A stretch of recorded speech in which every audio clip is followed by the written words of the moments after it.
High বন্ধুরা, কেমন আছো তোমরা সবাই? তোমাদেরকে বলেছিলাম একটা ভিডিও নিয়ে আসবো, সেই ভোলানাথকে কীভাবে মালা টেনে পুজো দিতে হয়। মালা টানে আমাদের দেখো বালা মাধ্যমা নিয়ে মালা ভোলানাথকে পুজো দিচ্ছে মালা টেনে। অনেক আমি এই ভিডিওটা এইভাবেই করেছি কারণ অনেকটা সময় লাগে, মানে এই পুজোটা দিতে কমসে কম 1.5 ঘন্টা লাগে পুজো দেওয়ার জন্য। তার জন্য আমি ছোট্ট করে একটা ভিডিও করেছি তোমাদের দেখানোর জন্য, শুধু কীভাবে মালা টানতে হয় নিয়ে দেখো। অনেক কষ্ট মালা টানা, অনেক কষ্ট।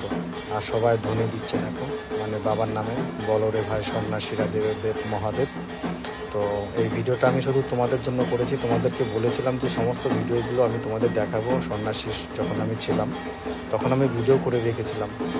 দেখো বাবার চরণে নিচে বসে মালা টানছে আমাদের বালা, অর্থাৎ মাধ্যমা। আমরা আমাদের সমস্ত সন্ন্যাসী। তো এই মন্দিরের মধ্যেই আমাদের মন্দিরে পুজো হচ্ছে এখন। তা তোমরাদেরকে দেখানোর জন্য ভিডিওটা আমার করা আছে। দেখো ঢাক বাজাচ্ছে, কত সুন্দর ঢাক বাজাচ্ছে। এটা সব সন্ন্যাসী, আমাদের সন্ন্যাসী ঢাকি, মানে আমাদেরই সব। আর এই দেখো মালা টানছে। আর সব যদি ভিডিওটা ভালো লেগে থাকে অবশ্যই শেয়ার করে দিও। ভালো থেকো সবাই, শুভরাত্রি। অনেক অনেক ভালোবাসা হৃদয় দিয়ে, মন থেকে। সবাই ভালো থেকো, টাটা।